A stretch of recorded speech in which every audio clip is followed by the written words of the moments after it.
Good morning, everyone. We're having little technical issues up here, but we can get going. I'm going to call the meeting to order. The Transportation Infrastructure Committee. It is Monday, February the 10th at approximately 9:30. And Keelan, can you call the roll? Good morning. Smith. Aye. Koyama Lane. Here. Murillo. Here. Green. Here. Clark. Here. Next, Claire, our committee administrator from Council Operations, can you please read the statement of conduct for Council committee meetings? Good morning. Welcome to the meeting of the Transportation and Infrastructure Committee. To testify before this committee in person or virtually, you must sign up in advance on the committee agenda at www.portland.gov/council/agenda/transportation and infrastructure committee, or by calling 311. Information on engaging with the committee can be found at that link. Registration for virtual testimony closes 1 hour prior to the meeting. In-person testifiers must sign up before the agenda item is heard. If public testimony will be taken on an item, individuals may testify for 3 minutes unless the chair states otherwise. Your microphone will be muted when your time is over. The chair preserves order. Disruptive conduct, such as shouting, refusing to conclude your testimony when your time is up, or interrupting others' testimony or committee deliberations will not be allowed. If you cause a disruption, a warning will be given. Further disruption will result in ejection from the meeting. Anyone who fails to leave once ejected is subject to arrest for trespass. Additionally, the committee may take a short recess and reconvene virtually. Your testimony should address the matter being considered. When testifying, please state your name for the record. Your address is not necessary. If you are a lobbyist, please identify the organization you represent. And virtual testifiers should unmute themselves when the clerk calls your name. Thank you. Thank you, Claire. To those of you in the room and those of you who are tuning in to the broadcast, welcome to the very first committee meeting in the new form of government. We welcome you. This is the first meeting of the Transportation and Infrastructure Committee. This committee is going to meet every other Monday from 9:30 to 11:30 on the weeks that the council is not meeting. Typically, this will be on the second and the fourth Mondays of each month. We're going to have plenty of opportunities to hear from the public in the future, but today is our first opportunity to talk amongst ourselves about our potential scope of work and focus areas, as well as to dive in to more deeply into the work of the city that's going to manage our core assets. So what I'd like to do is to invite my colleagues at this first meeting to talk about their interests and topics we'd like to address as a committee. We're going to hear from our three primary infrastructure bureaus today: PBOT, the BES, Bureau of Environmental Services, and Water, on their most pressing issues. And finally, we're going to hear about our current city assets needs and the work of the CAMG, this Citywide Asset Management Group. So with that, let me just say that the public works service area that we're going to talk about today represents about 90% of our city's assets. That's pretty amazing. 50% of the city's budget and 33% of the city's workforce. I don't think there's any other city service area that touches the people of Portland as directly as public works every single day. It impacts all of us, our health and our safety. And I also want to note that while our committee is predominantly related to infrastructure service areas, there's also going to be times that we may need to expand our focus to issues within other service areas and bureaus as well. So now, committee members, I invite you to introduce yourself, to talk about your areas of interest related to transportation and infrastructure, recognizing that our interests may change as we go along and as we learn more.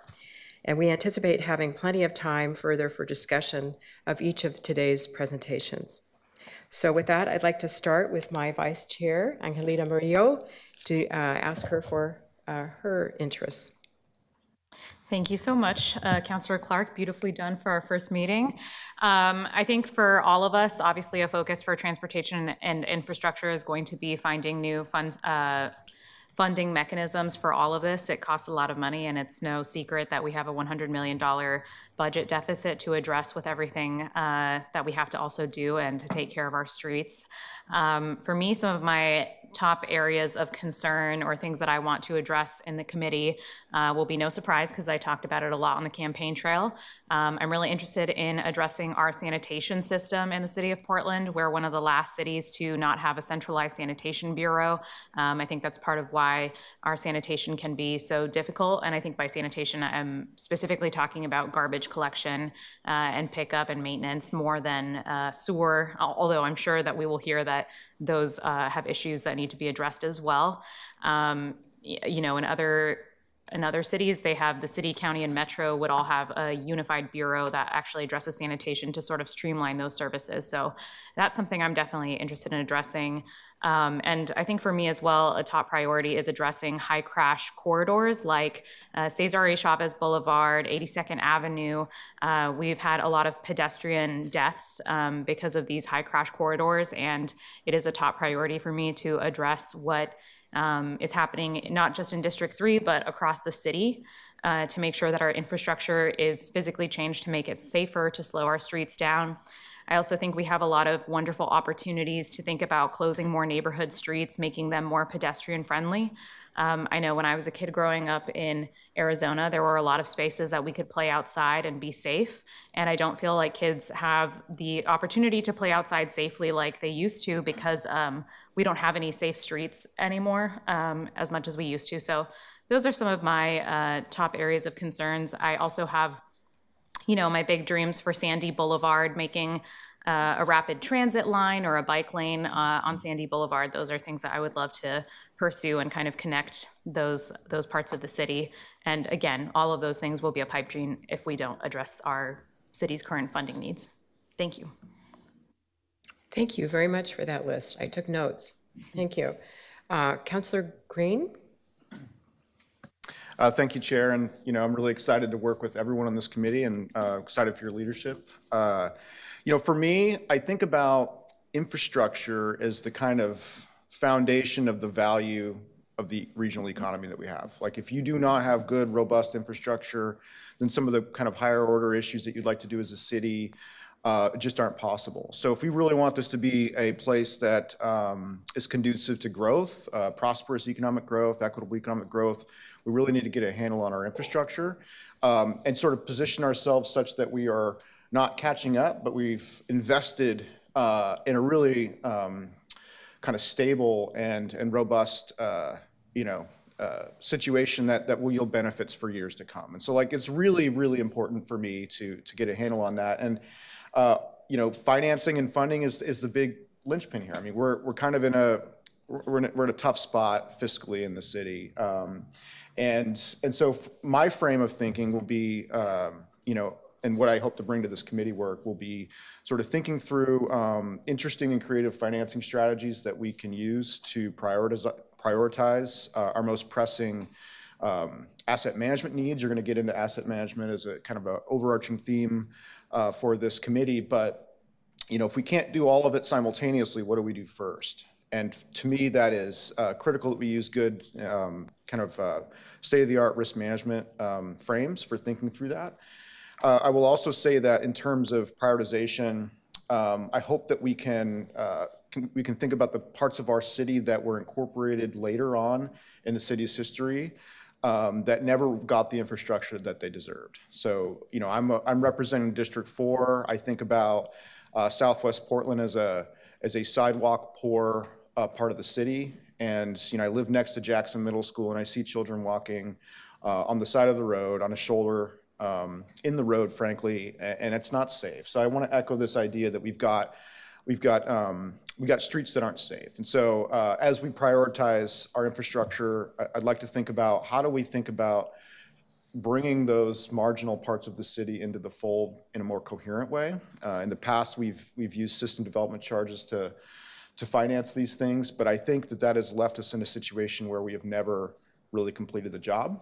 And I think if you're, on the east side, if you're District 1, you can relate. I mean, there's also parts of District 1 that have the same, that suffer the same cost. And so this is an opportunity for us to sort of think about the two west-east parts of the city as having a common cause. And so we have this committee structure here to help guide us. Bottom line for me is that if we invest, I mean, I know there's a cost associated with making infrastructure investments, and we've got a substantial, I think, annualized capital investment deficit in terms of the funding that we have. But if we do make the right prioritized investments, it will yield benefits for generations. And these are long-lived assets. And so we have to think about not just ourselves, but also the generations that come after. I'm really excited to do that work here. Thank you. That's terrific, Councilor Green. Councilor Koyama Lane. Thank you, Chair Clark and Vice Chair Murillo. I'm so excited to be up here with all of you. I'm already just feeling like we have some great femme energy and pro-femme energy, and I'm just excited to learn from all of you. And Chair, I know that you have just done so much work in this area and have so much to bring. I remember when this committee was first being discussed, it was described as the veins of the city. And so I was so excited to be able to be on this committee to learn more about, what better committee to learn about the whole city. Folks will not be surprised to hear me talk about increased transportation, safety, decreasing traffic violence. I hear from constituents almost every day reaching out about concerns about wanting more safety on Cesar Chavez, Southeast Division, 82nd, Powell, Sandy. This is something that I'm hearing loud and clear, and also something that feels very personal to me. Jeannie Diaz, the youth librarian, is someone that I knew, who checked out books and read books to my children. I feel that loss deeply, and every loss that we have on our streets from traffic violence is, I view a policy failure. So I know that that's something that we can be putting a finer point on and working on together. Specifically, I'm really interested in focusing on the idea of daylighting and increasing visibility and safety around intersections. I know that's something that PBOT cares about and is working on, and I specifically want to even focus that around schools, be able to see ways that we can engage student and caregiver communities in this work. Some of it is I believe educating. I think most folks don't realize that you're not technically supposed to be parking right up to the very edge. So I am excited about focusing on some of that, and including just in general safe routes to schools. Safe routes to schools, that type, when you focus on that kind of safety, there's a universality that we know that comes with it, where everyone is safer when our children can get to school safely. I am proud to be part of the bike bus group, and my kids ride the bike bus with Bike Bus. I also remember when Street Trust came in and taught my 4th and 5th graders when I was teaching at Fabian how to ride a bike. There were many 4th and 5th graders that didn't know how to do that. So instilling that safety and that confidence. My 7-year-old hates every Monday morning because he doesn't want to go to school. And I remember that happened this morning too. And my husband biked with them as he does every morning. And he came back and he said, oh, I think biking for him in the morning is so important because he gets confident on the bike. And then when he gets to school, he's a little bit more excited to get there. And so that was just a conversation I had this morning that's in my mind. Something else I want to prioritize is advocating for District 2, making sure that the voices of those councilors and those constituents come into this meeting. I have confidence that we're all going to be thinking about them and making sure that they are feeling part of this conversation and emphasize just as much as the other districts. And I also know we have to kind of just keep reminding ourselves when there's not literally a seat at the table for them right now. But that's something that I want to prioritize. Infrastructure for aging with dignity, transportation for people of all ages. There's that slogan, I think, from Portlandia that was this is the place where young people go to retire. We also want Portland to be a place where people can stay and retire and can age here and can do that safely and with dignity. And then, of course, what has also been touched on already is stable funding for PBOT. Thank you. Thank you, Councilor. I think you and I discussed earlier that children and the elderly are the indicator species of our infrastructure, just like the salmon are for our rivers. Councilor Smith. Thank you, Madam Chair. Thank you. It feels really good to sit on this dais with so many different voices, but we sound like we have some similarities in terms of what our priorities are. I do want to go into some of the deferred maintenance of the transportation system of the city and to see what that looks like. I like that you added the asset management so we can get a clear idea of what our assets are, since they're 90% of the city. And workforce is a huge issue for me. I want to know what our workforce is going to look like over the next 10 years and where we need to plug holes and what that looks like and how do we get there. Of course, in District 1, we lack sidewalks. Some of our streets are not as safe as they should be. And bike policies, we need to have those. And I am totally with you, Councilor Tiffany. And I think that, you know, pedestrian safety is a huge issue in District 1. And if you look at the news articles and you can look at where the majority of the pedestrian safety issues are, they're in District 2 and they're in District 1 and District 3. And so for sure, I want to take a look at that. I think that making sure that our park system, that they're working well. And as I was looking at the Fox News report yesterday on overtime in the city of Portland, I don't know if you all saw that yesterday, but $50 million is the number that they used that we have in overtime.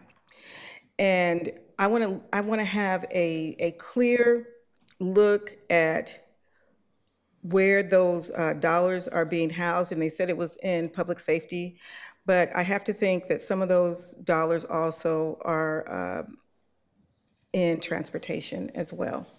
And so we need to figure out our workforce. We need to identify ways in which we can get more folks working, which will lessen our overtime costs, and have a map. I want to have a map of the entire city that would indicate where we need, and we may already have this, where we need sidewalk repair, where we need streetlights, where we need potholes, just so that I can get an idea of where the underserved areas are, so that those areas are those that we prioritize in our budget when we're doing budget season.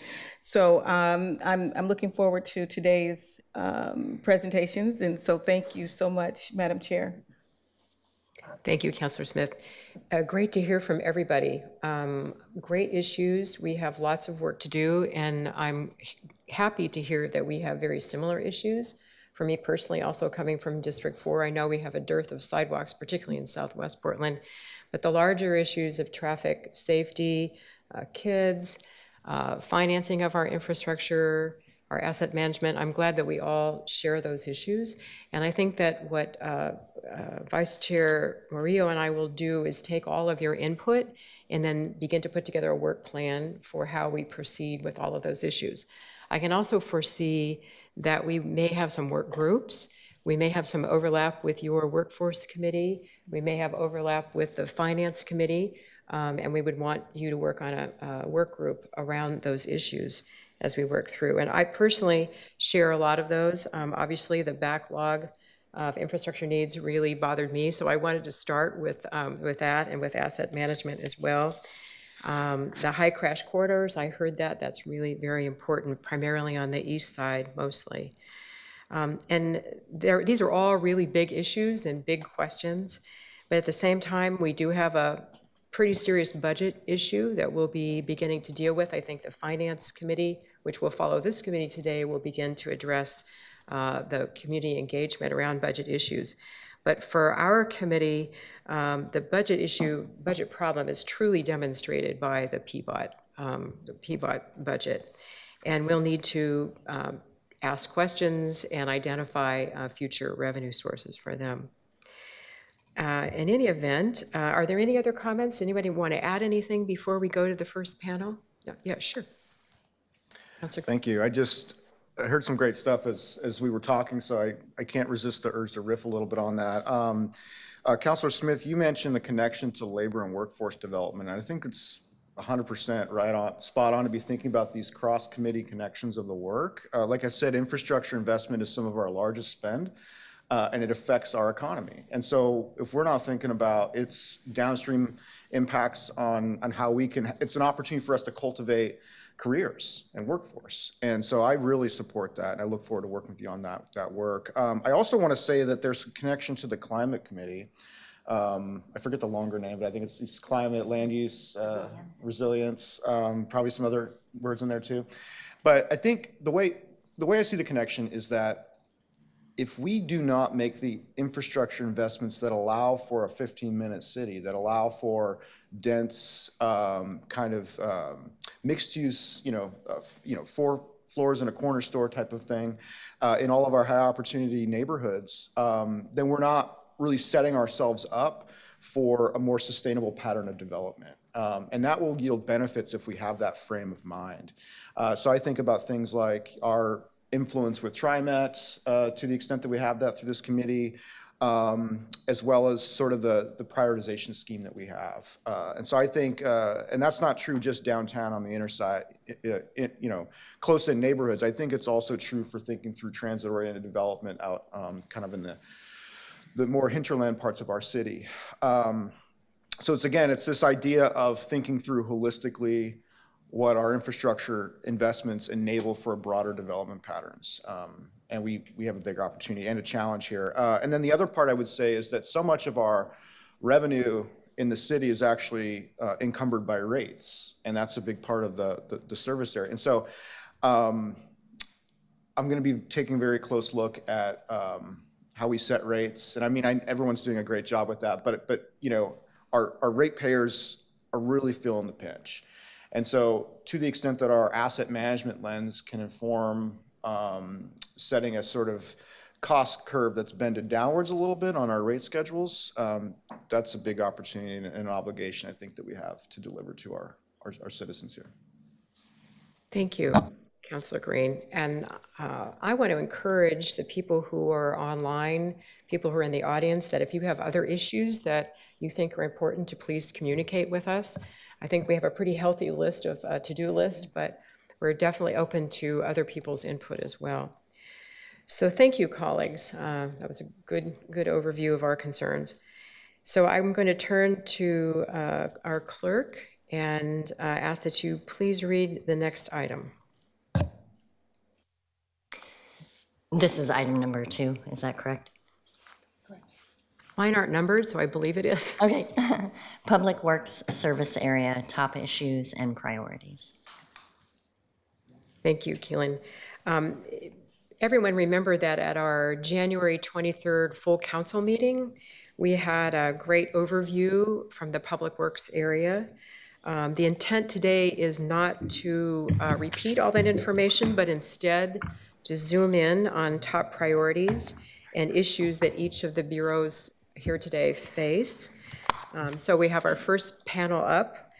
We have Deputy City Administrator Priya Dhanapal from the Public Works Service Area. Welcome. Director Millicent Williams from PBOT. Welcome to you. Director Don Uchiyama from BES. Welcome. Sherry Peterson, Revenue Programs Manager, BES. Is she back there? No? Oh, okay. All right. Eric Pacheco, the Equity and Policy Manager for our Water Bureau, and Keisha Light, Customer Service Director, Portland Water Bureau. Is that right? Hi, welcome. We look forward to hearing from all of you. And we will have time for questions from the committee members after the presentations. If you can hold them till then, I'd appreciate it. So Priya, I'll turn it over to you. All right. Good morning, Madam Chair Clark, Vice Chair Murillo, and members of the Transportation and Infrastructure Committee. I'm Priya Dhanapal, the Deputy City Administrator of Public Works. Today marks a historic moment in the city of Portland. It's not just our city's first committee meeting in the new form of government, it's also our very first infrastructure and transportation committee meeting. It's an honor to be with you as we chart a path forward in ensuring the strength and sustainability of our city's core services. In my role, I oversee the three public works bureaus: Portland Bureau of Transportation, the Water Bureau, and Bureau of Environmental Services. And together, these bureaus are the foundational backbone of Portland, responsible for keeping our streets safe, our water clean, and our environment protected. And if I were to answer the question, what keeps public works up at night? The answer, if I have to summarize everything that all of you mentioned, is very simple. It is the risk of failure. We worry about the risk of failure from deferred maintenance and funding crises that have resulted in deteriorated conditions of many of our assets, our roads, our bridges, the water and sewer pipes that are aging beneath our feet, and the stormwater systems that can no longer keep up with the realities of climate change. And today you'll hear directly from our bureau leaders about the real, immediate, and sometimes catastrophic challenges they face in managing Portland's largest and most critical assets. PBOT will outline how many years of budget reductions have left our streets, bridges, and sidewalks in increasingly poor condition, and how the cost of deferred maintenance is growing. The Water Bureau and BES will highlight the critical infrastructure that delivers safe drinking water and protects the environment and public health, but is aging beyond its intended lifespan and is in urgent need of investment. And each of our bureaus here will talk about what keeps them up at night as well, and why, if we don't act now, the cost of inaction will far outweigh the cost of proactive investment. We all recognize that infrastructure is not just about roads, pipes, and pump stations, but it's about people.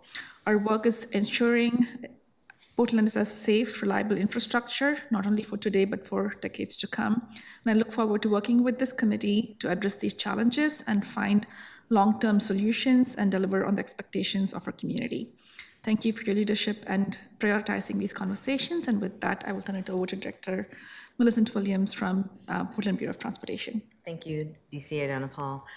Good morning, Committee Chair Clark and Vice Chair Murillo and members of the Transportation and Infrastructure Committee.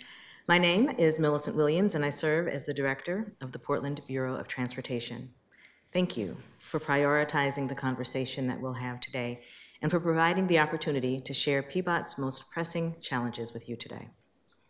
You asked us, Chair Clark, to come prepared to share insights about what keeps us up at night. Well, every day and night, as I look out of my window at the city below, as I traverse the streets and navigate our intricate networks, I'm reminded that the Portland Bureau of Transportation is unable to, as we face our 7th consecutive year of budget and programmatic reductions, meet the expectations of our residents, the basic expectations, to comprehensively and effectively manage and maintain the right-of-way. And I know that that means a lot of things, and we won't get into details in this presentation, but we just can't do what Portlanders are expecting us to do with the dollars that they believe they're investing in the system. While certainly not all, many of the challenges that we face as a city have a direct connection to historic dis- or underinvestment in the city's infrastructure. If we are not able to stabilize funding and identify alternative revenue streams, we will never be able to return to intentionality and proactively maintaining roadways, bridges, signals, streetlights, and sidewalks, much less meet the policy goals that you, the council, set for us. I recognize that this isn't a budget work session, but it is very difficult to separate out fiscal impacts from Bureau outcomes. Thinking about the very real consequences of that underinvestment is what keeps me up at night. Assets failing, safety compromised, livability diminished, public trust destroyed. While we do have the largest budget as a service area in the city, I cannot fail to mention that our budget, we're not general fund bureaus. We raise the funds that we use to take care of the systems that we're responsible for. My colleagues do so through rates. I do so, or our bureau does so, through the gas tax and parking revenues. both diminishing in the current climate. And so it's really important that we focus on alternatives as we consider what our future looks like, a fiscal future looks like. So we are coming in at 2% of general fund dollars. And when we look at the pie charts, when we look at the images, it's a stark contrast regarding what we're able to do with what we have available to address our needs. I'm sorry. At the same time as our revenue has decreased, we've seen significant growth in fixed administrative costs citywide. General fund overhead costs, for example, have increased by 83%. That's almost 4 times as much as our inflationary increases since 2019. Can you go back to the last slide, please? Oh, thank you. Yes, the next slide. I'm sorry.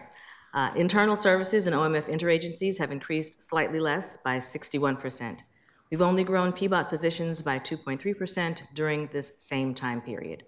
Given those obligations, funding for direct services continues to decrease. As you can see, over the same 6-year period, direct services have decreased by approximately 20%.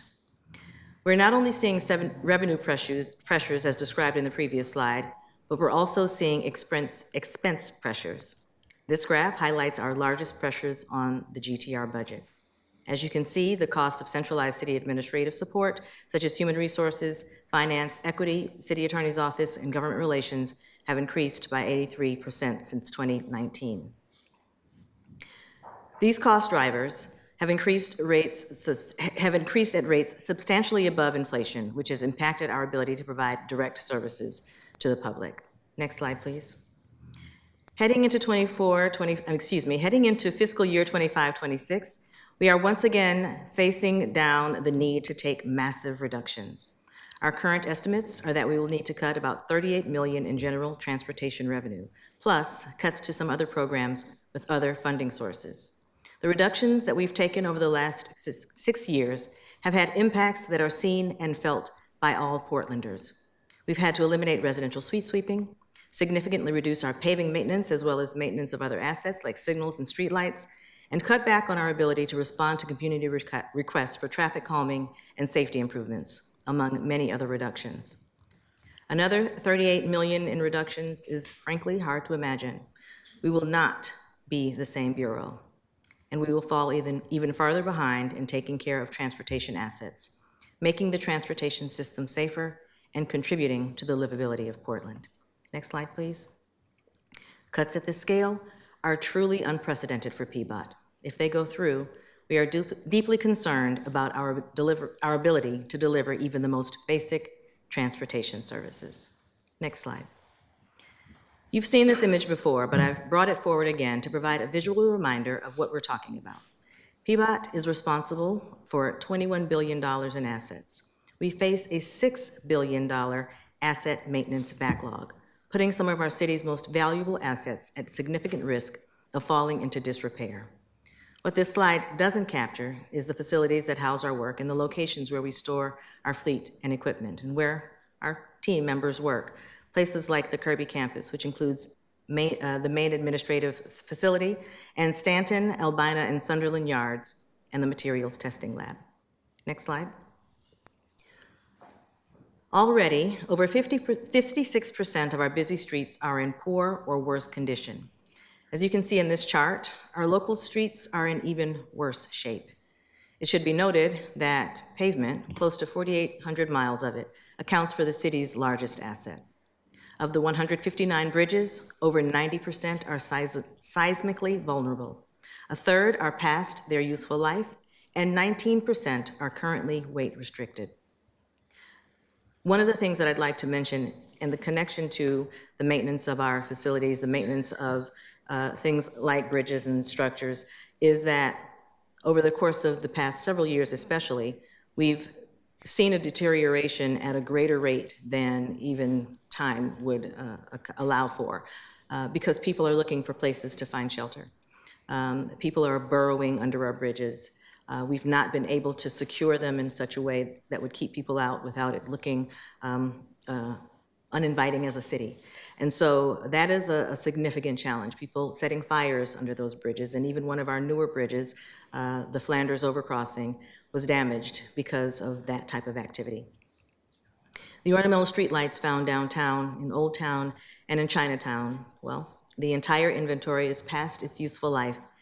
The entire inventory is past its useful life and at risk of widespread failure. Next slide. These cuts also mean less money to address the very real safety concerns of Portlanders and things that you've raised in your conversation already this morning.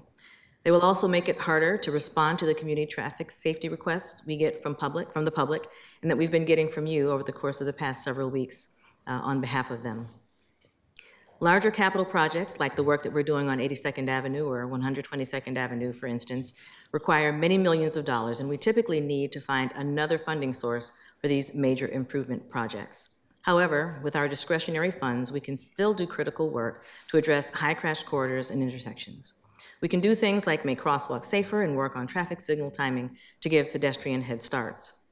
In 2024, the traffic safety team reviewed and responded to 589 safety requests from the community. The team also reduced posted speeds on 11 miles of streets, completed intersection daylighting on the high crash network, and designed 15 miles of speed bump projects. But at any given time, we already have hundreds of requests waiting to be reviewed. And I'd like to share that there was a time, 8 to 10 years ago, that PBOT had 5 teams doing this important safety work, identifying gaps in the system all across the system. Now we have 1. Next slide, please. Finally, the cuts that we've already taken and those that we currently are facing mean that we're not going to be able to we're not going to be able to sweep any streets for leaves or debris. Leaf day, for example, would be eliminated.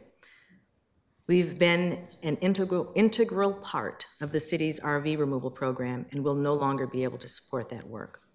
We will be challenged to deal with winter weather and address graffiti, both because of potential reductions in force and the reduction in available equipment. Without stable funding, we're also looking to cuts to programs that we know that Portlanders enjoy and that are critical as we're all helping to work together to help Portland fully recover from the pandemic. Programs like the Public Space Plaza program, Sunday Parkways, all of those things that bring joy to our community would all but be eliminated. Next slide. PBOT is Portland. Our work is integral to the future of the city. We have the tools, but we cannot meet community expectations unless we solve our funding crisis.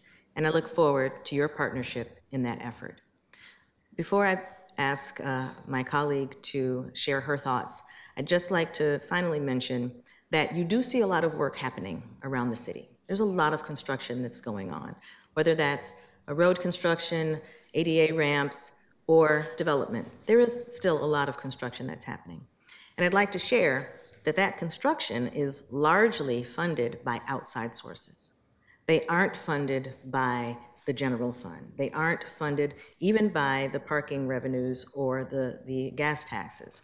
Those things are funded by federal dollars, several other sources, the state, the county, other activities that help to make up that capital program, which we will be talking about more. But the local work, the basic maintenance, is what we're talking about today, and I look forward to talking with you about more in the future. That's what we're not able to do. And so to the general public, it looks like we have a lot of money, and we're making choices to do things that aren't basic and fundamental. We don't have the funding to do the basic and fundamental. We're fortunate that we do have investments to do other things, but we need to be able to work together to bridge that gap. So I share that to share that we see why people would be frustrated with the way that PBOT's showing up. Because it looks like, the picture looks one way, but the reality is something that's very different. And I look forward to working with this council to make sure that people understand how we are working to solve problems large and small across the city. Thank you. Thank you. Let me just turn to my fellow councilors. Are you okay with holding questions until we hear the rest of the presentations? Is that I just have one quick clarification. okay? And it's not a big question. So on the slide, the general fund overhead, 83.1% inflation. Can you remind me again what cost that is? Sure. The general fund overhead costs that we are covering include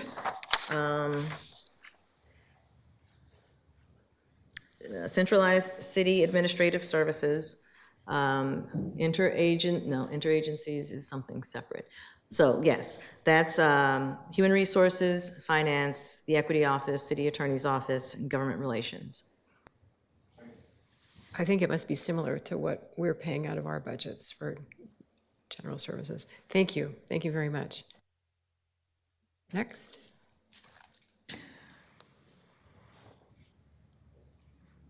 All right. On behalf of the Water Bureau Director, Director Campbell, I appreciate the opportunity to share the key priorities of the Water Bureau and highlight the critical investments we're making to ensure safe, reliable, affordable water service for Portlanders. Next slide, please. One of the most pressing issues for Water Bureau is the compliance with drinking water regulations.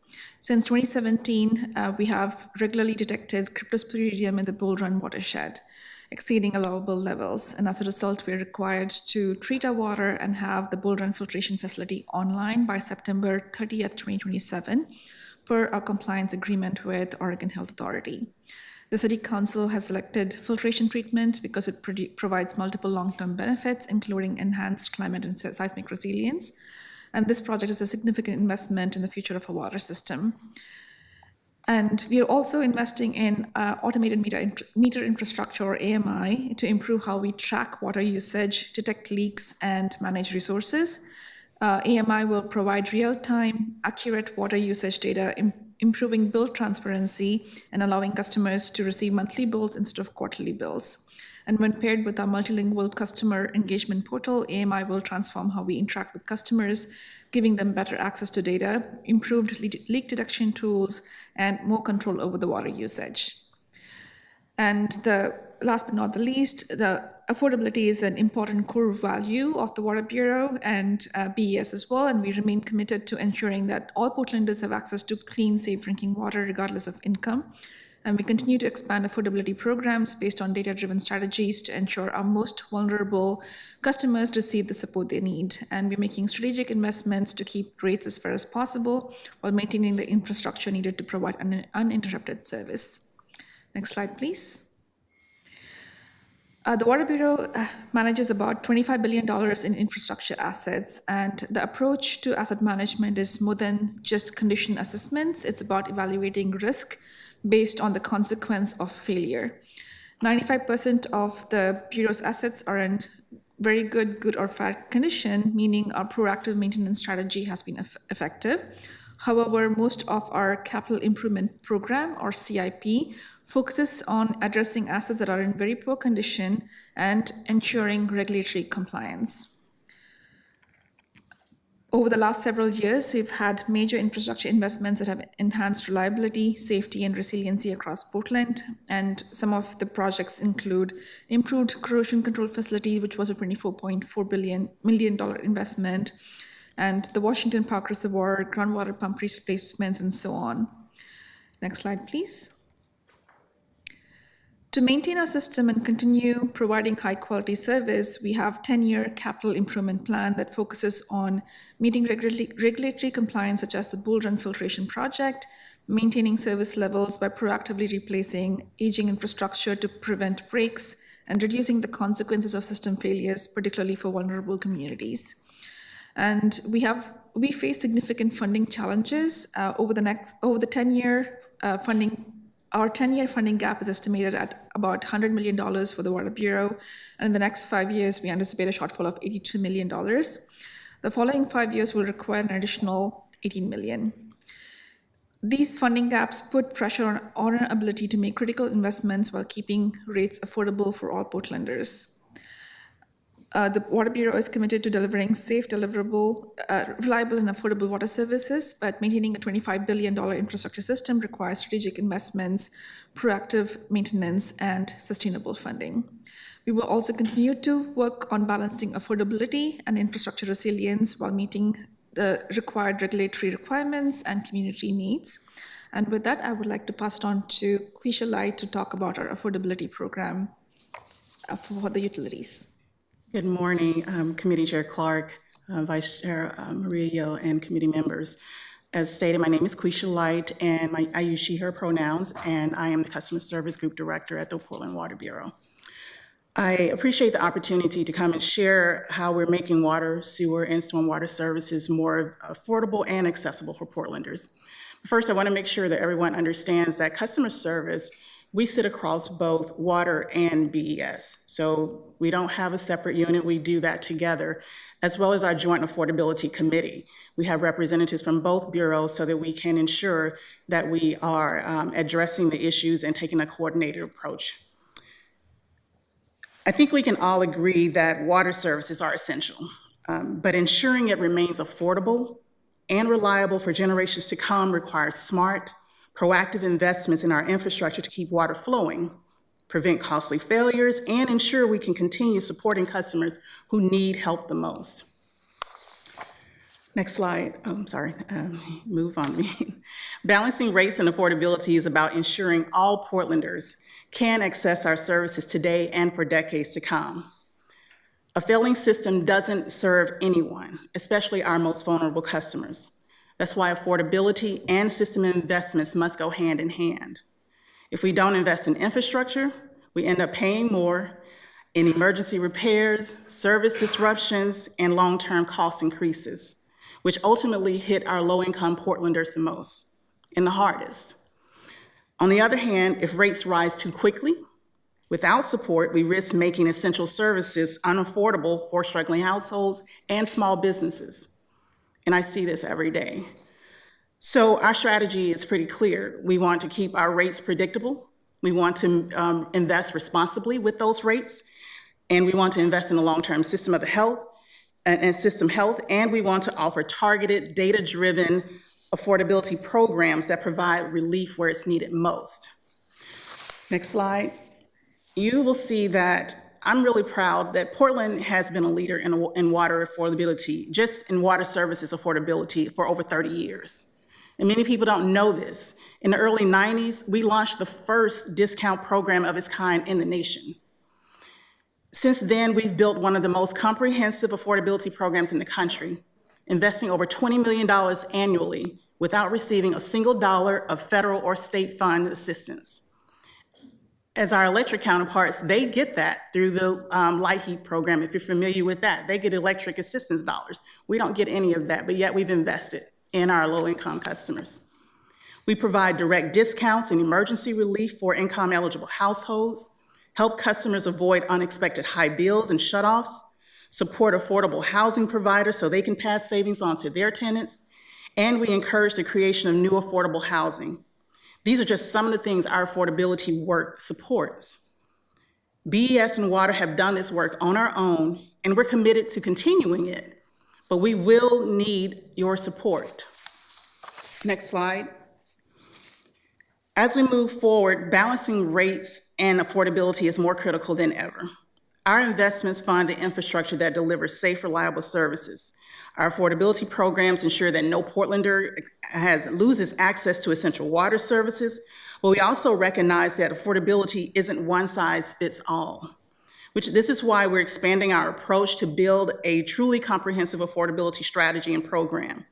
We're evolving beyond traditional discounts to proactively support customers and in their various and different financial situations.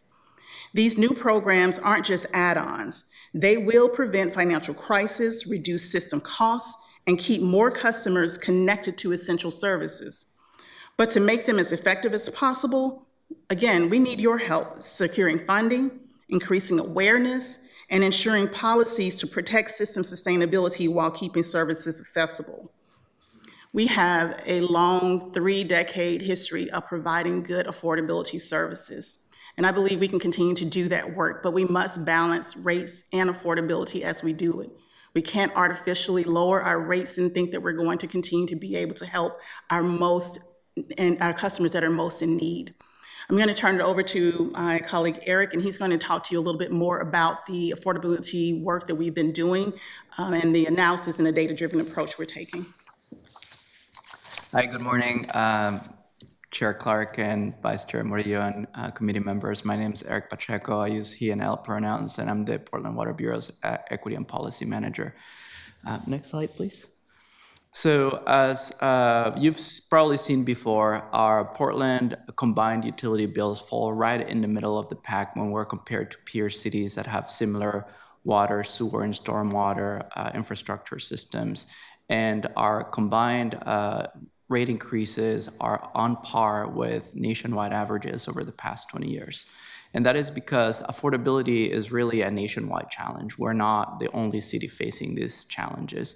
Most utilities, water and sewer utilities across the country are facing the same issues we're facing, like aging infrastructure, limited sources of funding for capital projects, rising operational costs, meeting regulatory compliance, and also building resilience for our climate and seismic events.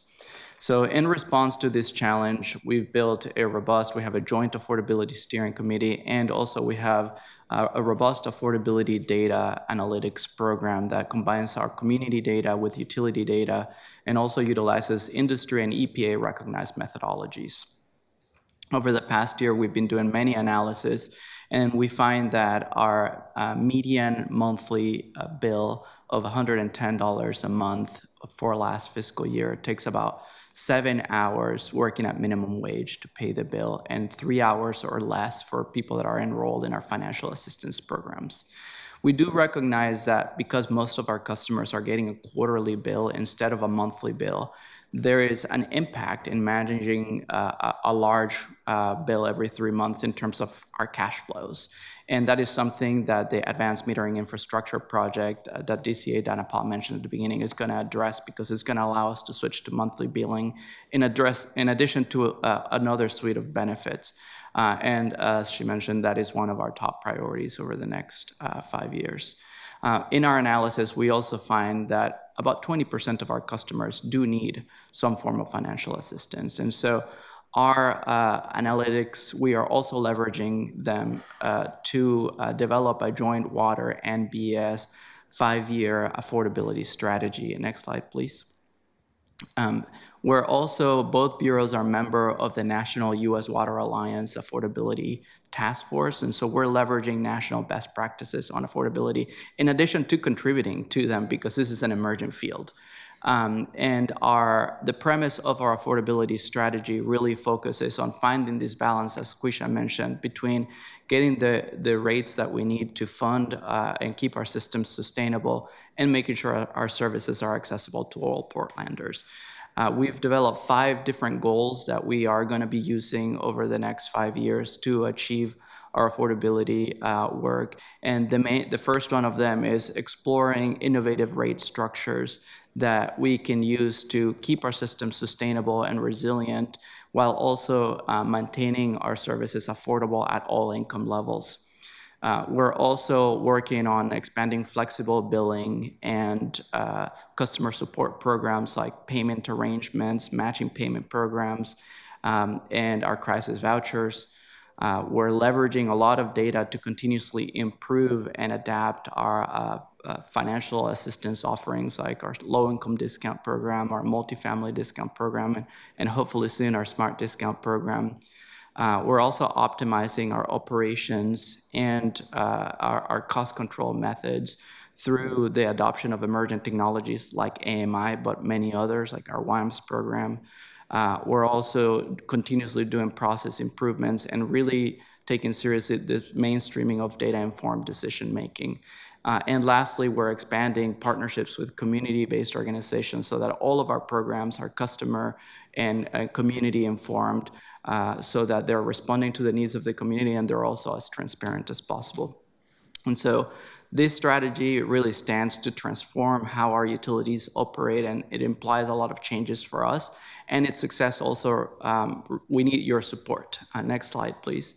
As Quisha mentioned, for the past 30 years, we've established and funded our affordability programs at a cost of over $20 million a year without any federal or state funding. And so to sustain this work into the future, we need your support for the rates that will maintain our critical services in place, and also your endorsement of emerging funding opportunities, things like the Federal Low-Income Water Assistance Program, which was a temporary program that existed as part of the Infrastructure Act, but has recently expired, or the Oregon Low-Income Rate Assistance Program that's been discussed in the Oregon legislature. And also we need support, brainstorming with us and creating policy options so that we can lower the burden on our customers without sacrificing the reliability of our systems. And lastly, really leverage the new form of government through better engagement and outreach with your constituents and on all of the districts so that all of our affordability programs are informed by and accessible to all the people that need them the most. Thank you.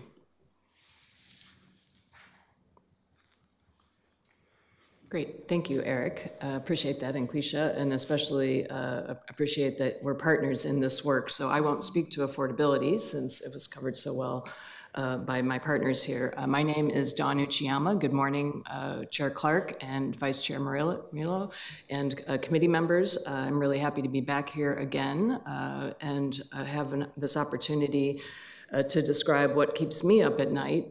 Many of the themes that I'm going to highlight you've heard already, but I will give it the BES flavor and how this impacts stormwater and wastewater delivery.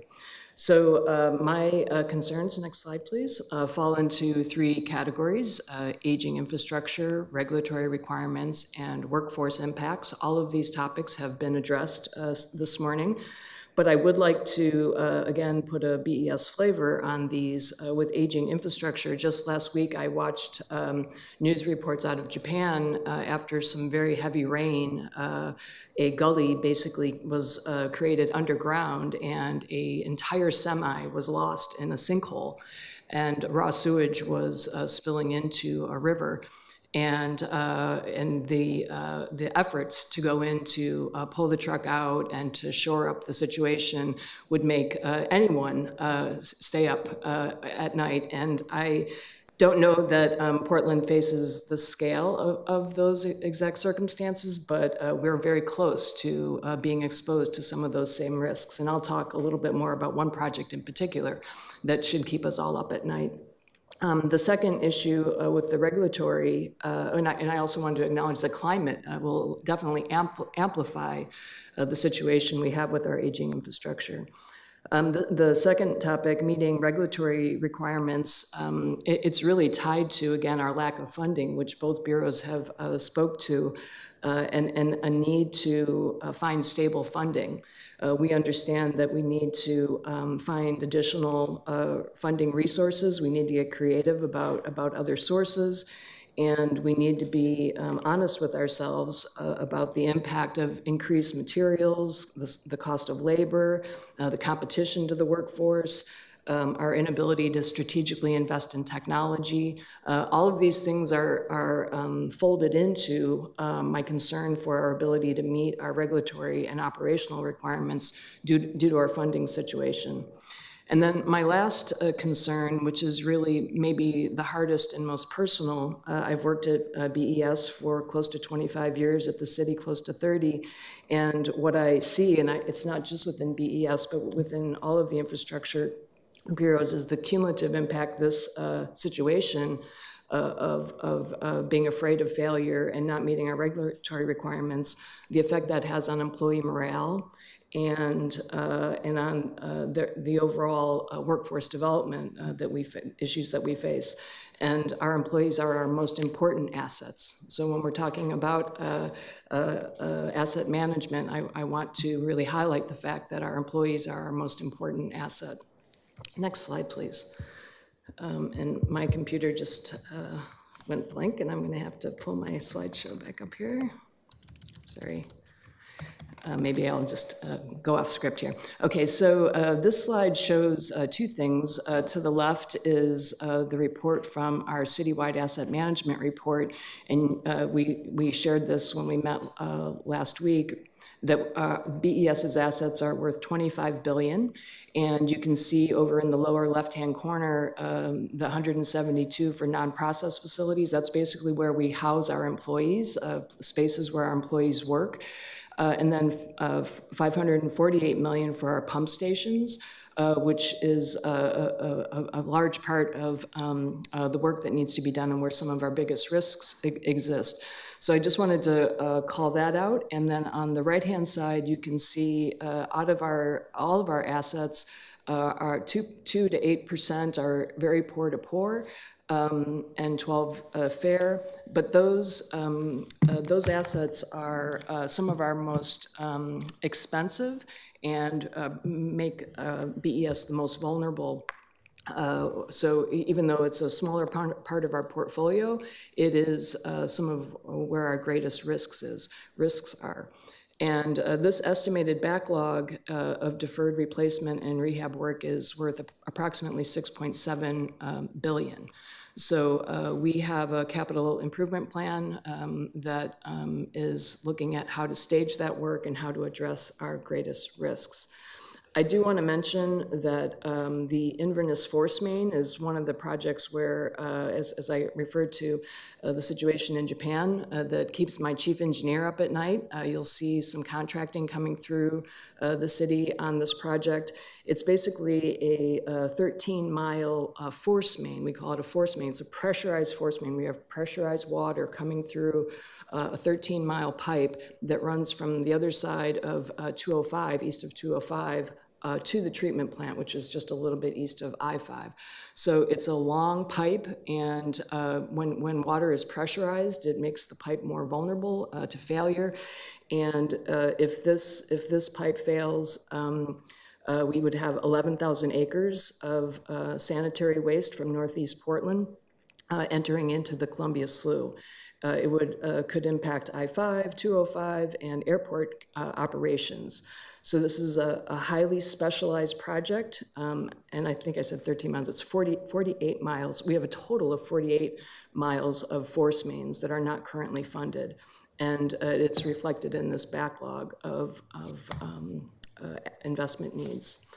So there's a lot more detail here that I am not going to necessarily get into in the interest of time, but again, we can come back and we can talk about our pump stations and our stormwater facilities. I mentioned and highlighted quite strongly when we were here last time, the STEP project and how successful that's been. The flip side of that is that project consumed a lot of our capital budget, and we had to defer a lot of other work that needed to be done. So again, just the overall theme of having a lot of responsibility, a lot of risk, and having very restricted funds to address that. I will also mention that as we upgrade our pump stations and plants, our treatment plants, we have to meet a Category 4 seismic requirement, which also increases costs and forces us to really look hard at how we will stage our work. Next slide. And now I'm working with someone else's computer, so I don't know how to advance. There.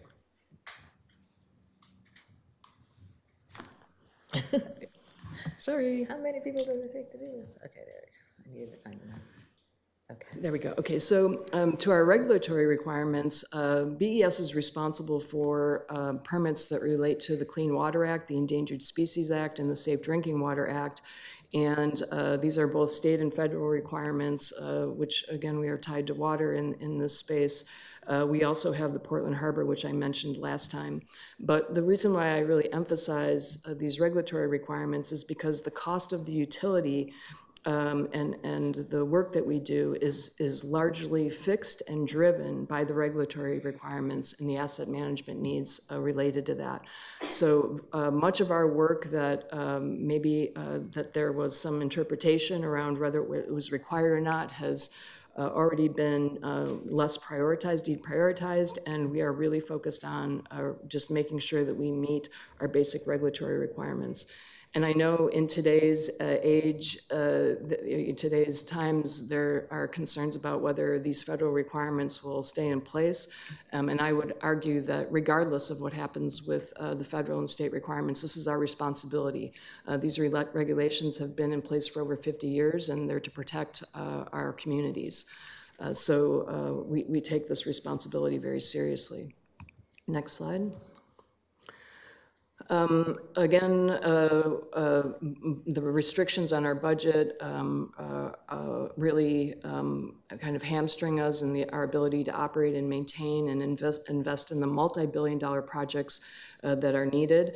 And we really need effective long-term financial planning strategies. We can't be thinking about rates year to year. We have to be thinking about the overall trajectory.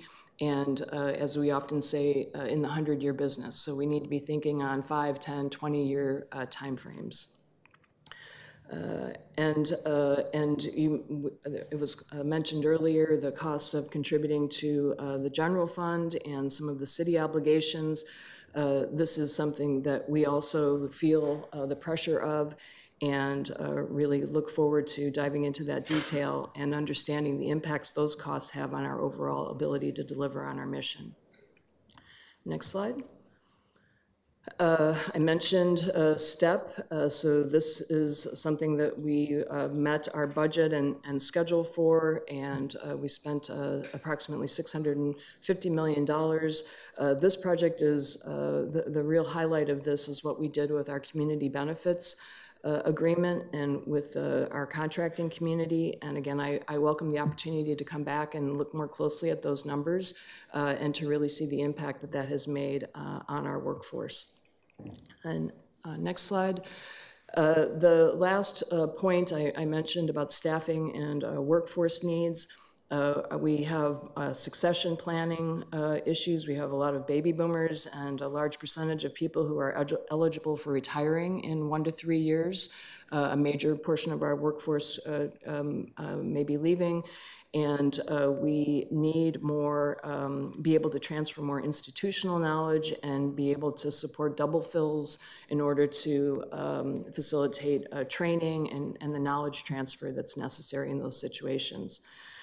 We've found that our recruitment and retention has also been challenged. We're competing with private industries such as trade and engineering fields where not everyone is interested in working in the wastewater industry. So we have to be really creative about providing benefits and values outside of just monetary award systems.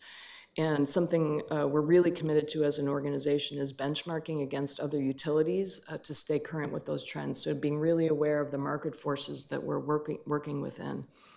And then last but not least, our training and development of our staff. This often gets shifted or cut with budget constraints. And we really need to be thinking about our technology and the training we give our employees to really meet the needs of the future. So continuing to invest in our employees is something that is in our best interest and for the health of our organization. And all of this requires funding support. Last slide. So in closing, I really appreciated this question. How can you help us be successful? And my biggest ask, and I think I'm representing all of Public Works here, is to help us provide a stable and have a commitment for a long-term financial support. This isn't a year-to-year conversation. So this is where we really need to roll up our sleeves and work together to meet the needs of the utilities and Public Works. The second is to support policy and funding mechanisms that ensure ongoing investment beyond capital costs. One of the things that we often struggle with and in the last few years has really hit our organization hard is it's a lot easier to get capital dollars than it is for the operating.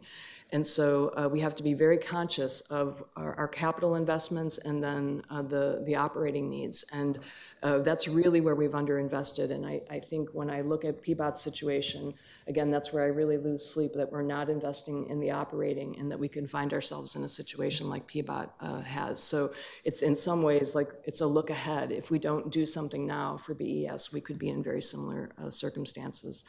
And then the last, which I believe I have the support of this committee, is to really be thinking about workforce development and recruitment strategies to address the capacity gaps. We need our workforce to be fully functioning and present and not caught up in the politics and the dramas of what's happening with our budget, and know that they're supported and that we can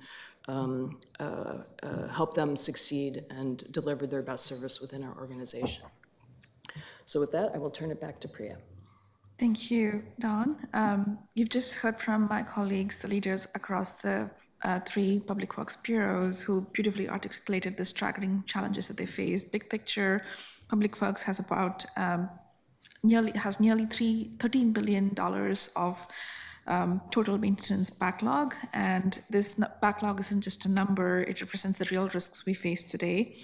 The roads we don't repair today will cost 4 or 5 times to rebuild in the future. The pipes we don't replace now could burst tomorrow, flooding homes and streets. The bridges we fail to reinforce could become impassable in an earthquake, cutting off communities from emergency services. So what is the path forward? We need your support and partnership in working with us to prioritize proactive asset management. Right now, too much of a budget goes towards emergency fixes, the daily fires, instead of planned replacements. That must change. We must shift from being reactive to proactive in our management of these essential services. And how do we do that? We need to find stable, sustainable, long-term funding. Cutting budgets only delays repairs and drives up future costs and passes the cost to future generations. We're also advancing the implementation of a unified capital infrastructure program. Today, infrastructure projects across the 3 bureaus are often done in silos with some collaboration. With an integrated CIP approach, we can proactively assess when and where projects should be coordinated across the bureaus. We must take advantage of the opportunity to stretch taxpayer dollars further and extend asset life and minimize disruptions. And having an integrated CIP is a step towards solving this, but we need support to make this a new standard for infrastructure planning in Portland. And I want to reiterate, the cost of inaction is failure. If we do not act now, the maintenance backlog will grow beyond what we can manage, and service levels will continue to decline, and the risks of catastrophic failure will increase. Portland cannot afford that. This committee has an opportunity to help set a new course for how we invest in the city's future. I look forward to working with you to develop solutions that stabilize the funding, modernize our infrastructure, and ensure that Portland remains a livable, sustainable city for generations to come. Thank you. And thank you, Administrator Dhanapal, and the entire panel. It's been enlightening. Some of us knew pieces of this, but not the full story of what keeps you up at night, and I appreciate you answering that question.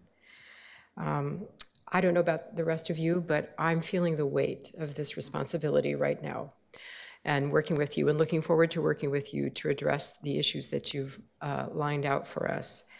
I feel that weight. I'm anxious to sink my teeth into, I don't know, some pavement or some pipes, but I'm ready. I'm really anxious to get going on this.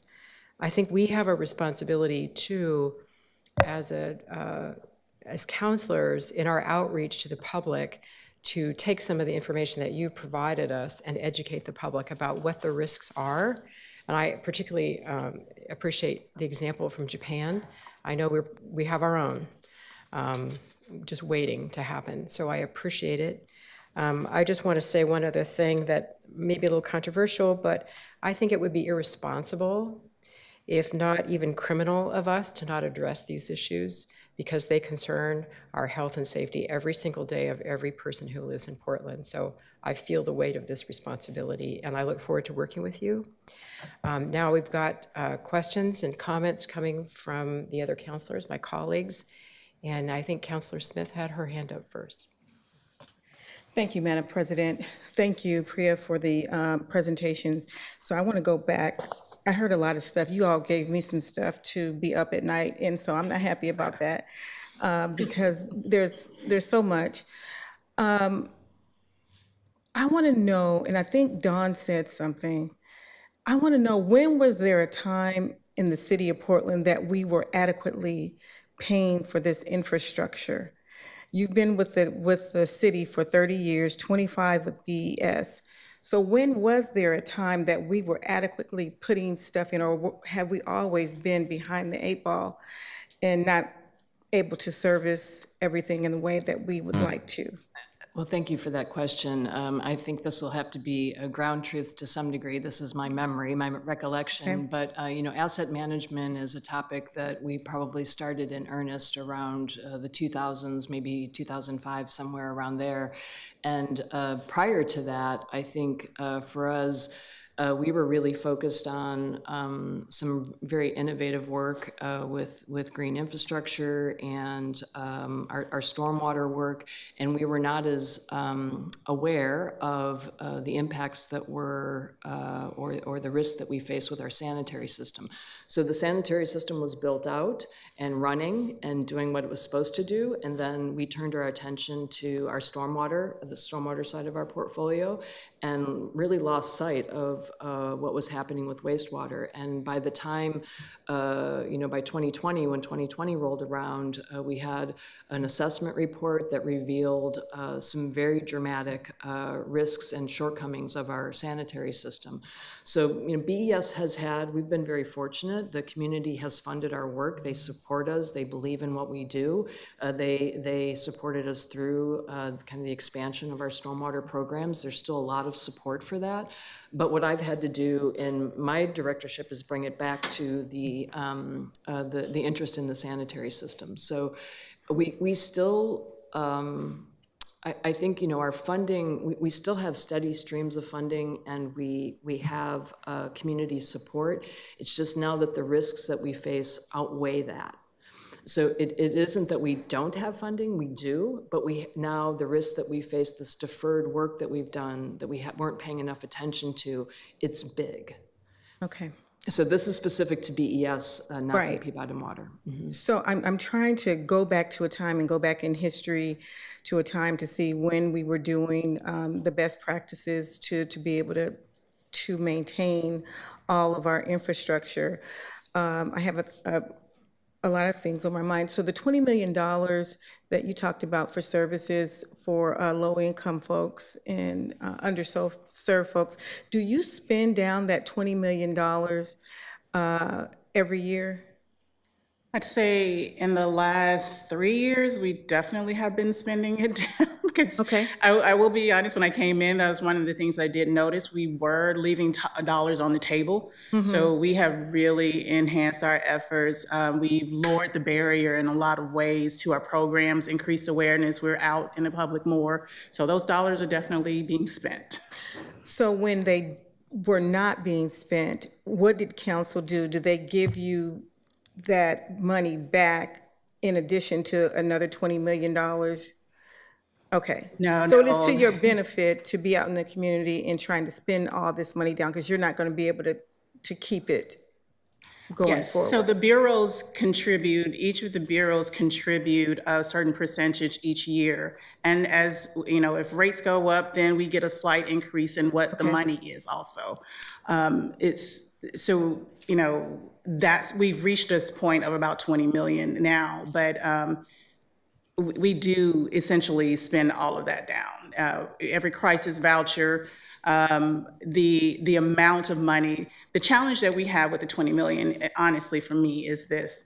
I think we could be serving more people with those dollars than what we are right now. And that's what we're working on, this data-driven approach, trying to be more targeted. There may be some customers that can benefit from having no bill at all, but we need to decrease the amount of customers that are getting a $2 bill, a $5 bill, for a quarter. That's a pretty substantial subsidy. And so what we are doing now is really looking at how can we be more targeted in those dollars? Because I have a lot of people that get priced out of our financial assistance programs because they make $2 too much or $100 too much or something. And we're trying to redistribute those funds in a better way now. Okay. It's also just an additional comment that about a quarter of our financial assistance is waivers of system development charges. It's not direct benefits to customers. It is supporting affordable housing initiatives. So about 15 million of it or so is actually going directly to residential or multifamily types of customers. So the individual residential folks, they're only getting $5 million of this money? No, 15. They're getting 15. 15 million. Okay. So I do want to, your offer, I want to take you up on your offer because we will be having town hall meetings, and it would be great to have your people in those Yes, meetings we'd to love be that. able to sign folks up. That is so important to me. And Joel is here from my office. He's sitting in the back. Talk with Joel about that. He has a beautiful purple shirt on today, so I like that. The other piece is the federal government, Millicent. They have a bridge list of the worst bridges in the United States, and that's how they determine who gets the funding first. Of the 159 bridges that we have here in the city of Portland, do we have anything that is similar to that so that we know which things do we have like the worst bridge list or something like that? Yes, I have a series of documents that I'll share with you when we have our future sessions that demonstrate the quality or the vulnerability of our structures. So yes, we do have a prioritized list, or at least a list that identifies all of the challenges. As I shared in the presentation, we know that the majority of our bridges are at a point where if we don't do something, they are at risk of failure. So I can make sure that we have that ready for you to review.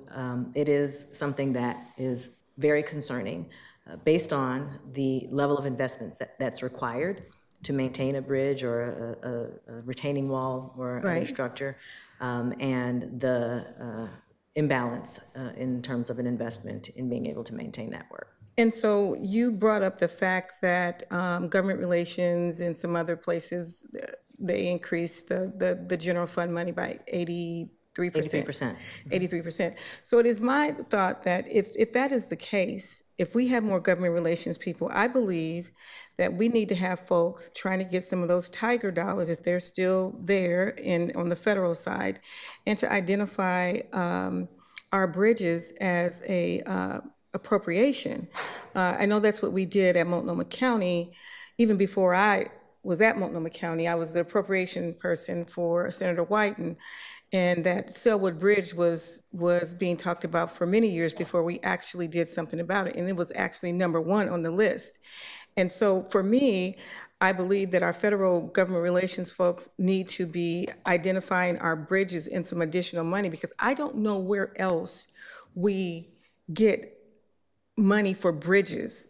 And that's why I'm trying to figure out. You all have gave some great presentations, but I felt a bit of nuance in it, as if there was a time that we were adequately doing this, that we were, the CIP, I guess we get 50% of that after we identify the one-time only money, and 50% of that money goes into that pot. But I'm feeling like there was a time somewhere that we were going, we were doing great in terms of how we were spending our taxpayer dollars on infrastructure. And I'm just trying to figure out, when was that time that we were actually doing this, and where were we getting the funds from? Were we always getting the funds from the general fund, and now you're the 98% because you only get 2% of general fund money? PBOT was never getting significant funding from the general fund. Okay. So I want to make sure that I'm stating that as clearly as I can. We have historically only gotten a small portion of our overall roughly $600 million budget comes from general fund.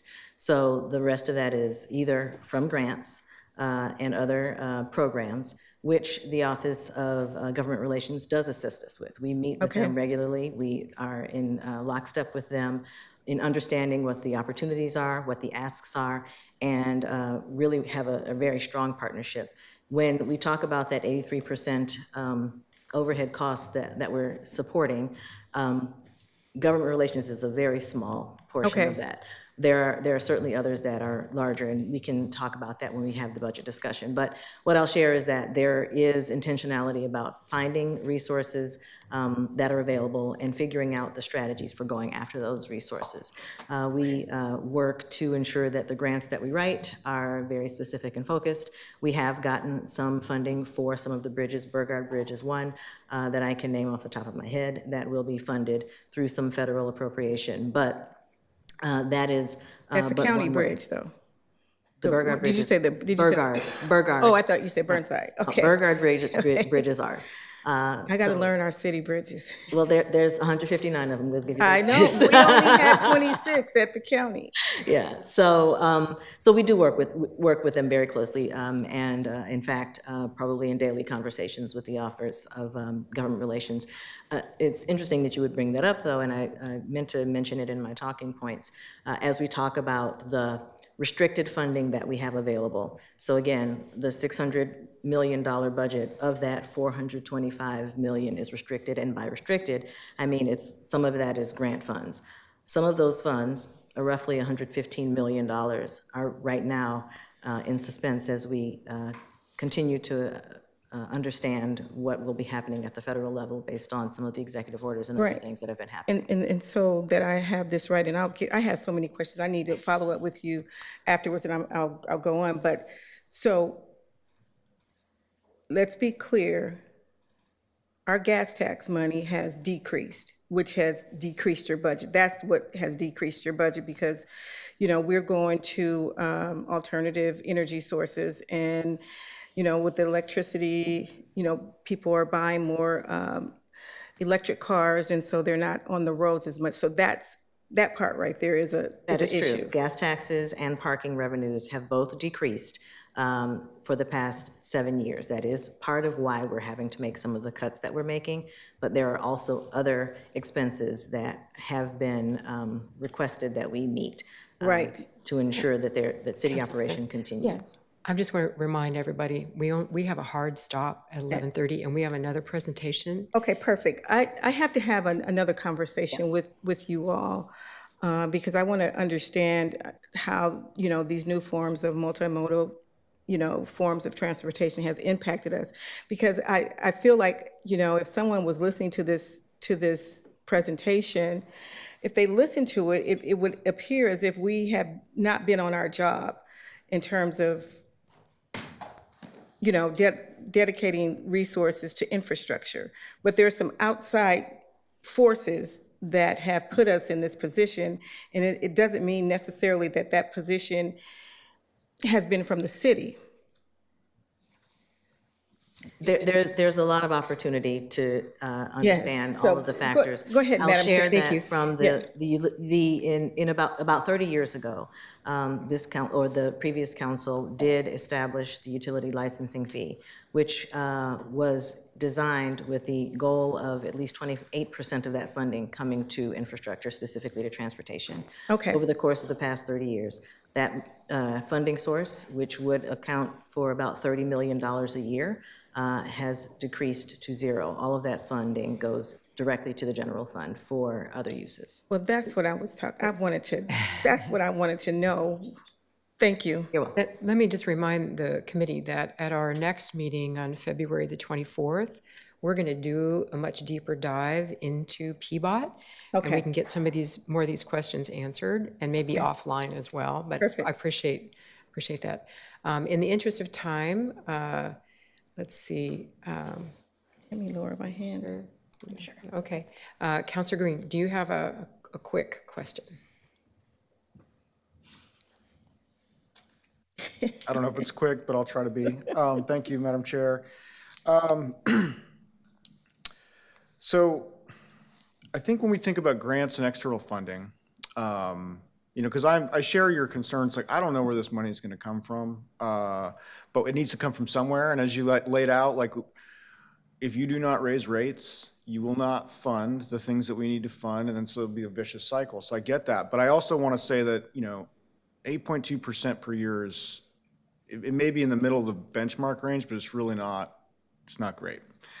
And so I want to offer a potential way to think about this. And, you know, if we have to change a policy, you let me know, or if we have to lobby, you let me know. But when we get one-time money, when we get grants for infrastructure, is there a world in which we can think about, rather than use that for new infrastructure, let's use that grant to offset the cost of existing infrastructure that is driving our rate base? And I think about the water filtration plant as a prime example. Okay, that's a regulatory liability that we have no control over, really. And it starts at $500 million, now it's $2 billion, and that drives rates. And so if we have an opportunity to get some significant funding from the feds or the state, that would typically, we'd earmark that for new infrastructure. Let's have a conversation about saying, let's just write down our regulatory liabilities with that, so we can put our rates on a sustainable pace that is closer with the rate of inflation, because 8.2% is almost twice what the current rate of inflation is.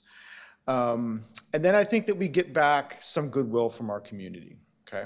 So that's just something I would like to offer, and I'll do some thinking on that, so I'll yield.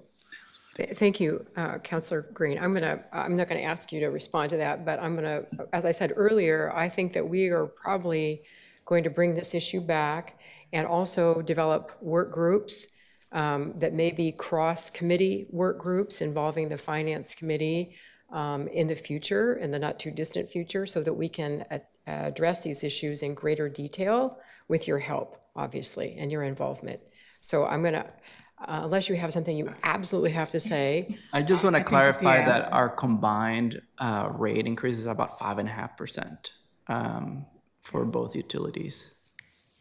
Thank you for that. And thank you so much for being here today. It's been an incredible hour, I think, hour and a half.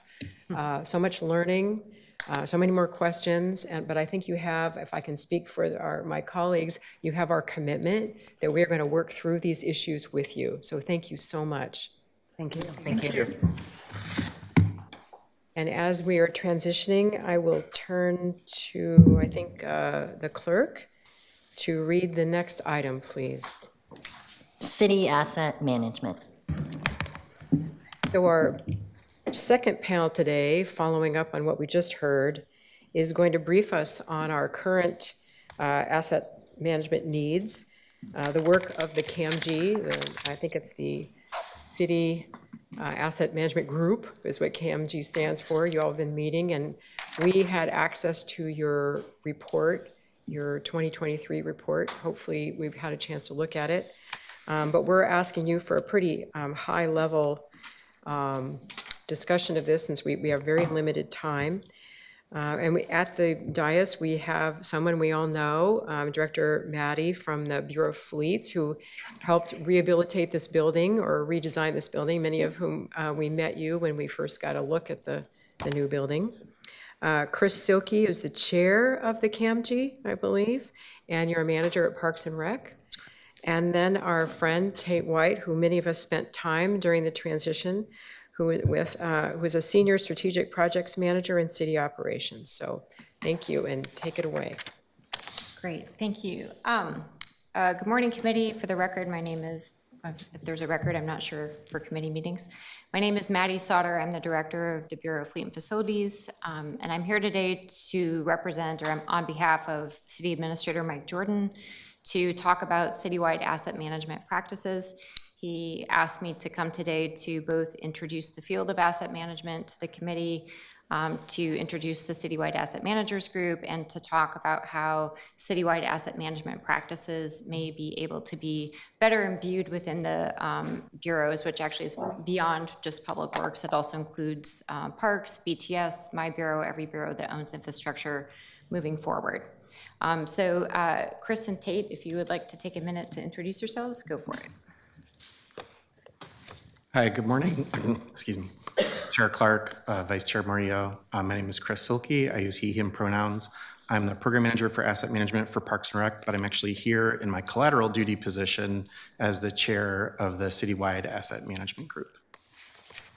Good morning, counselors. My name is Tate White. I use she, they pronouns. It's so great to see you. Back in 2022, I led a citywide asset management maturity assessment as well as an infrastructure funding assessment. And so I'll be shifting back to thinking about asset management citywide. Happy to be here. Great. So we have a quick presentation to discuss what asset management is. And I think that that's valuable because I think some folks think of asset management as just an entity that manages long lists of to-do items that are never going to get done because there's never any funding for it. But in reality, asset management is a management practice. It has an international standard that it's guided by called ISO 55000. And it's a management practice that is really intended to identify how to direct very limited funding in the most optimal way for the entities that infrastructure serves. And it's used by everything from municipalities to regulated utilities to private companies like railroads and oil and gas companies. Asset management or compliance with ISO 55000 is actually required by some countries for their infrastructure organizations. Within the United States, it's utilized by some mostly as an aspirational best practice, and that's probably the case here as well.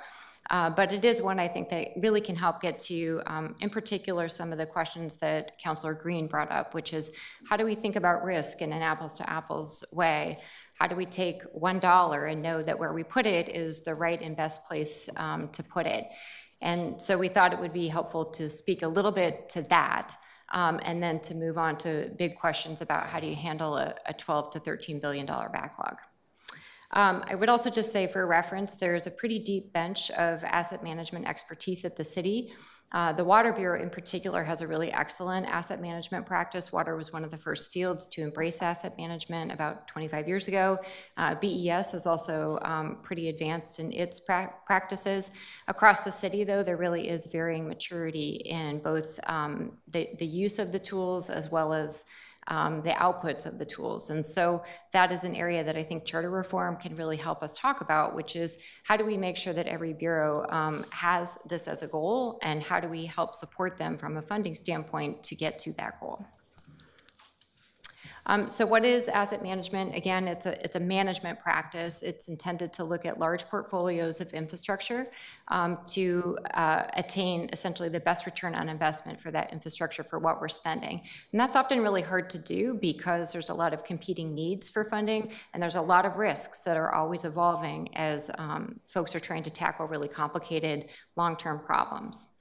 At a technical level, asset management is intended to basically balance, if you can think of a kind of a stool that has three legs. One of those stools is performance. So what are our systems supposed to be accomplishing, from allowing freight to travel or making sure we have clean water? So that's service level performance. It's looking at risks, which are what is our risk thresholds and what are we willing to let fail and not let fail? And then costs. What are our life cycle costs for advancing work? And actually, to Councilor Smith's questions earlier, I think part of the reason that asset management as a field became popular is because for many, many decades, people were building these huge asset bases that were very durable. And assets tend to have very long failure curves. They tend to be hard to see, and they tend to be very easy to ignore. And I think as the field started maturing, that happened because we were still growing our capacity and our systems at the same time that systems that we had earlier built started to fail. And so suddenly you end up with these competing priorities. Am I trying to expand capacity, or am I trying to reinvest in that which I already own? And really, what is the best way to do this? Sometimes it might be capital. Other times it might be actually better preventive maintenance. And you can think of your car in that way. So this is a field that really emerged as people tried to balance a lot of different competing priorities that suddenly had a lot of pressure on them. I will also note that costs have really gone up over the last half century. That's not just inflation. It's also because we've started expecting things that we didn't expect before. And the most simple example is safety. So if you look at pictures of skyscrapers being constructed in New York, or even go to BPA and look at, I think they have a picture of a giant turbine, people are just hanging out. We don't do that anymore. So as you start instilling things like OSHA, or you start having assessments of how you should be doing work, costs go up.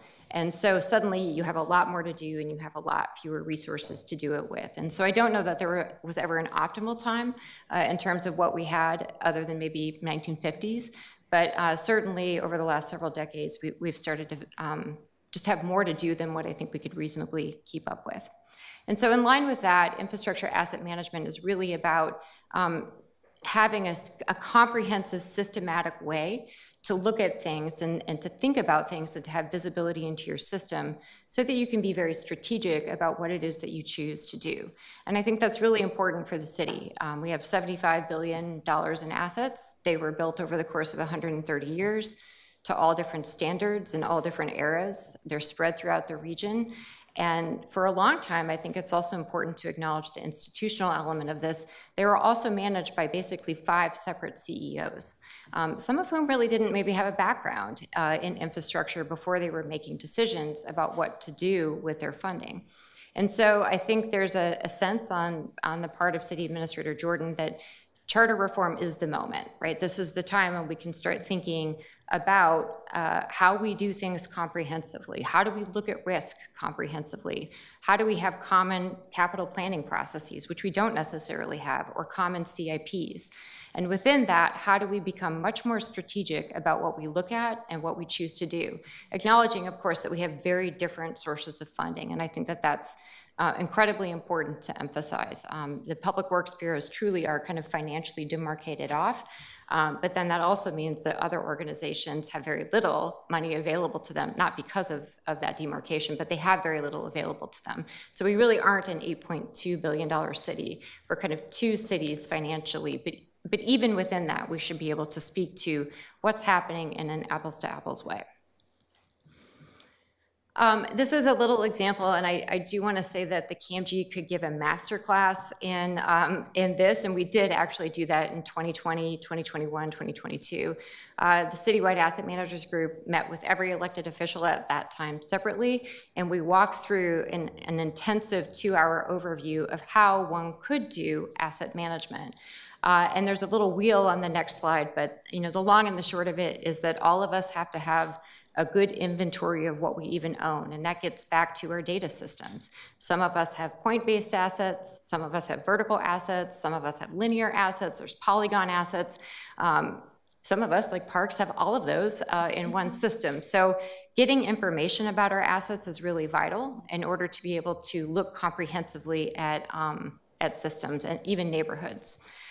We think about how to assess the likelihood and consequence of asset failures. So that's from an engineering standpoint, what are our failure modes and probabilities? From a consequence standpoint, what happens if something fails? Sometimes if you have an individual asset fail, you have that cascade through your entire system, and you can think of a process system like pipes in that way. Sometimes there are concentrations of risk in a neighborhood. And if we are modeling risk in an apples to apples way, we could start seeing and visualizing those concentrations. And I think I'm hearing a lot of that in your safety corridors, for example. So really thinking about where do we have concentrations of risk, where should we be looking to take action, is an idealistic endeavor, but it's one that takes a lot of maturity and development on the Bureau's parts to be able to get there and to speak equally to things. Modeling risk can be done in all kinds of different ways. I built the asset management program for the grid when I was at PGE. We built massive economic life models. Here, that may not be possible. Maybe we do something more simplistic like a matrix.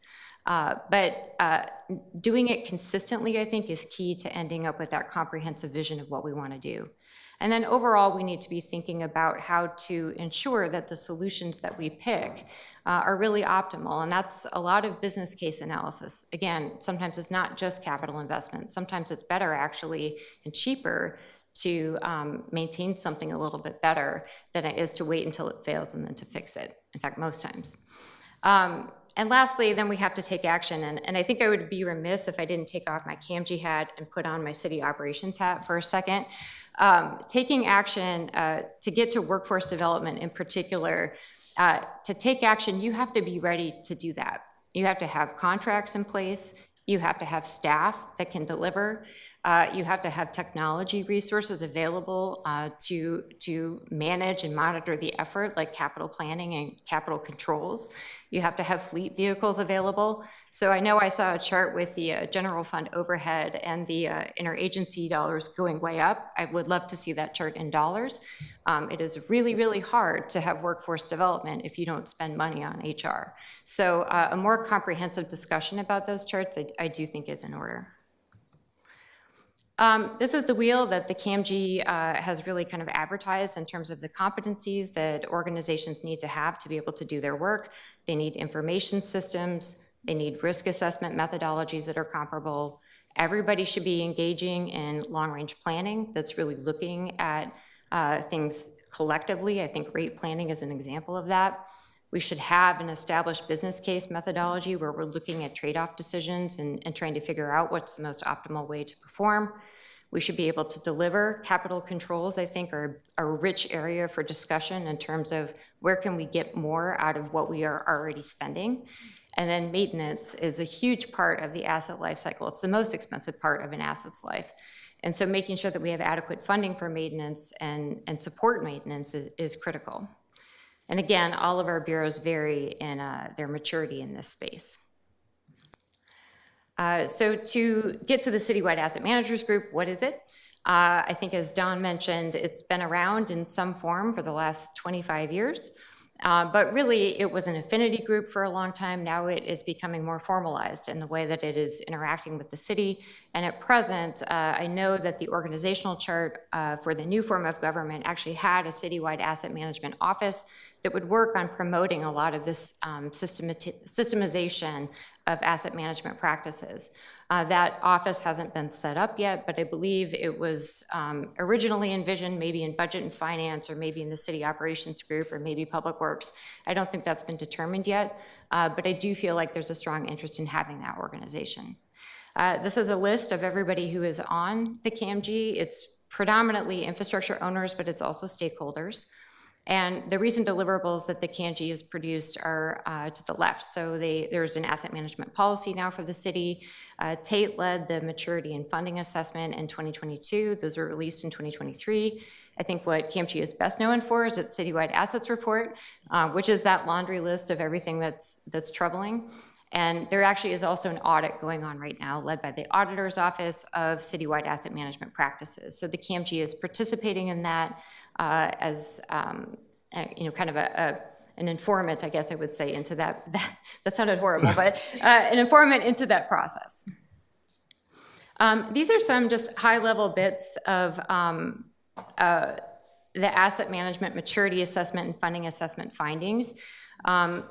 For the most part, they focus on the fact that not every infrastructure owning bureau has had the same access to resources to develop their competencies, whether it's data systems or risk management practices. And so funding is needed for capital, but it is also needed for organizational development. If you don't have data to bring to the table, then you don't get a be in that conversation about what to fund. A lot of this is really, there are a lot of findings in this about the challenges of the commission form of government and what better governance could create and provide for asset management. And so great job, we did that one, check. But we still have more to do, I think, as you can see. But hopefully bringing up the organizational aspects of these bureaus and getting more governance and more processes in place will allow us to then see the picture holistically. And just to close out and open it for Q&A, there are some things I think that will be very interesting in this conversation, because of course we now also have districts. So, it will be interesting to see how the conversation goes between district level investments and central plants. We need a treatment plant. We need a filtration plant. We need a bigger 911 center. Those are assets that aren't unique to any one district. They're citywide assets, and they need to be funded. Likewise, we need support for public investments that are frankly invisible. BTS is a big asset owner. They own the entire radio network for the emergency system. No one would ever know that. There's assets underground that nobody thinks about. There's assets hidden in corners that no one thinks about. But they have to be supported even if there's not the political will there to clamor for them, or the whole system starts to fall apart. And then lastly, there's new and emerging risks. So we have seen that with everything from climate coming in and creating new pressure, all the way to something happening, probably about 3,500 miles to the east, right? Is the funding even going to be there? And so keeping those risks in mind as we make big long-term decisions, I think, is vital. So I think I'm at my 15 minutes, so I'll close it out and open it up for discussion. Thank you, Maddie. That's terrific. I think our heads are probably throbbing right now with the complexity and that you've done such a great job of laying out for us. I'm going to just take the privilege of asking you a question, and knowing that we really only have 10 minutes and we do have a hard stop and we have a couple of announcements we have to make. But I'm just curious, what do you think the auditor's report will say? Julian? I don't know. They're in the drafting process. I think the first step was scoping exactly what are we talking about for citywide asset management. I think the history of the KMG, we said it's been around for 20 or more years. This volunteer group, we meet once a month and we throw together a report, who's going to edit it? Oh, I'm going to edit it. So it's kind of ad hoc, somewhat thrown together over the course of 20 years. Even that policy is actually pointed to by many other cities in the country right now as, oh, look at Portland's policy. It's a great policy. Not a lot of other larger cities have anything like that. So I think there's going to be some great things to point to. And when you heard the previous presentations and learn about this massive backlog, where is that disconnect? And so how can the city turn that corner around the actual investments in infrastructure? So my hope is that it'll get into some specific recommendations for that. And I would just briefly add, I think the city has a lot of great practices, but our capital planning and financial planning have gotten off track a little bit just because of the commission form of government. There's a real opportunity for us to be more coordinated and have a more strategic prioritization process. And we really have that with the mayor council form of government. We have that opportunity to move that forward. Thank you. And I think that we can see that now, and we appreciate that collaboration and potentially consolidation. Do you think that the auditor's report will recommend the need for an asset management office? I don't know that I would ever want to speculate what an auditor's report will say, but possibly. I would imagine so. I think it's a useful. It's either an office or it's a directive, perhaps, that the bureaus be funded to all have equal maturity and then to collaborate to do it in a more methodical way. One of the two has to happen, and however that manifests, I think, is really up to the city.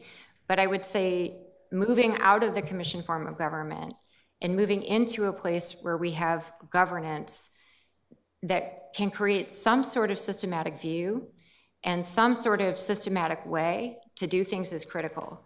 And then, historically also there's been this giant divide between policy and what is actually happening at the city. And so that is maybe one caution also for the council, is to say, as we adjudicate these roles between policy and operations, let's make sure that we stay connected, right? This is a collaborative endeavor, and you don't want policy out promising things that you can't deliver on. And you don't want operations doing things that aren't at all in alignment where we want to see things go. So it's as much an emotional and organizational time, I would say, right now, as it is a technical time. And so probably making sure we have those roles and responsibilities and that workflow clear is vital as we move into the new form of government. And then because we have trust and we collaborate, then we can think about, how do we want to do this? Where should it be? What's the best manifestation? Is it this committee or is it a citywide office? So I think that there's a lot up in the air right now, and I think it's just authentic and important to acknowledge that. Well, I appreciate your very clear-eyed analysis and laying that out for us. I think some of us see that, and we're all hoping for the best. But I hope that we can check in with you as we go along together in this process, and that we keep our powder dry for a while on any kind of policy as we continue to learn. and work through issues. Thank you so much for coming today, all three of you. It's great to see you. And I appreciate all the work that you've done on CAMG and your willingness to meet with us and line this out for us today. Thank you so much. You're welcome. Thank you. So I'm going to make a couple of announcements before we adjourn. As I mentioned earlier, we're going to have a deeper dive into PBOT on our Monday, February the 24th meeting. And we're also going to be setting aside considerable time for public input at that meeting, the second half of that meeting. And if there's any individuals, organizations that you want to invite, would you please let the vice chair and I know, and we'll process that. And if there aren't any other questions, I think I'm going to bring us in on time for the next committee that's coming in the next half hour. So with that, I will adjourn the first meeting of the Transportation and Infrastructure Committee. Thank you, everyone.